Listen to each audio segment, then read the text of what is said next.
All right, the fan-controlled football league, which has been around for a number of years now. There was something like 4 teams or something. It's kind of small, little scrappy outfit that lets fans vote on how these teams are managed and what plays they run and all sorts of stuff. They realized, hey, crypto fixes this. Crypto is like a really good mechanism for us to be able to be governed by a body of passionate fans who care about this weird sort of fringe football league. And so they said, hey, we're raising a bunch of money from Animoca Brands and Delphi Digital, 40 million to be exact. We're going to get tokens in the hands of some of these people, and we're going to get some NFTs out there, and it's going to be great. It's going to be a way that we can sort of govern this this DAO, this football DAO, basically. So some of these details are still TBD. They're starting with NFTs as sort of the gateway to some of these other products down the line, but it really is sort of a crypto reboot for this football league that sort of relies on former NFL stars like Marshawn Lynch and others to bring some excitement to real life fantasy football or something like that. There's all sorts of weird stuff in this. Like the Bored Ape Yacht Club is going to be a team, and there's this other like Steve Aoki. I thought they own thing. 2 teams. Yeah, it's going to be crazy. There's like all this, all this stuff that is crypto and is happening in the fan-controlled football league. So I'm going to throw it to Jen for her thoughts. I don't know. I think it kind of makes sense in this instance that they would be using this to kind of govern these decisions. But then again, I could be totally off base here. So curious for your thoughts.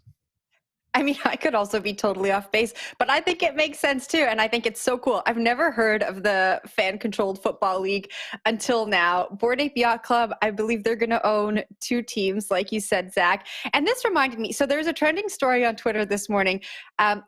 And it's a basketball story from Toronto. So at the last Raptors game, Devin Booker requested that the Raptor, our mascot, be moved because he was distracting. And this was a massive story. But imagine if, as a fan, you could vote with your token to move that Raptor around and maybe troll the teams that you don't like, or have a say in what's going on, not only in the game, but in the stadium. I think that would be really interesting. I mean, I know we talk so much about crypto and sports on this show, and the sports audience really adopting crypto maybe a little bit faster than any other mainstream audience. And I think this is just the perfect combination. And I really hope that we see more fan engagement in this way in sports as we move forward. I think it's just kind of the next generation of engagement, and it's very cool. But Zach, I'll pass it back to you. I just wanted to make a joke about Drake being the actual Raptors mascot. So when you said like the Raptors mascot, I thought maybe you were talking about like that's what you locals up there call Drake, which is kind of cool. But moment passed on that joke, so I got nothing more to say. Yeah. Anna, pick me up. What do you got?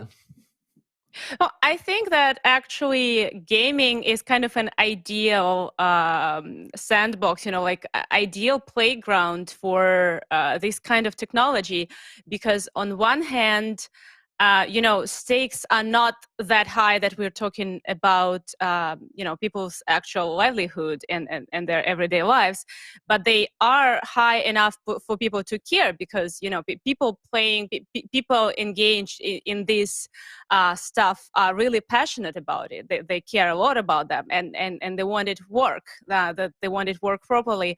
So, for NFTs, for any kind of decentralized trading, and decentralized governance, I think it's a very good chance, to kind of play around with these technologies and see what's working in this purely virtual area of gaming, and maybe some of it will turn out so good that you can safely take it to the real world, and that's what's really cool. And that's, that's partly, I never paid attention to gaming, but in this case, I think everybody should.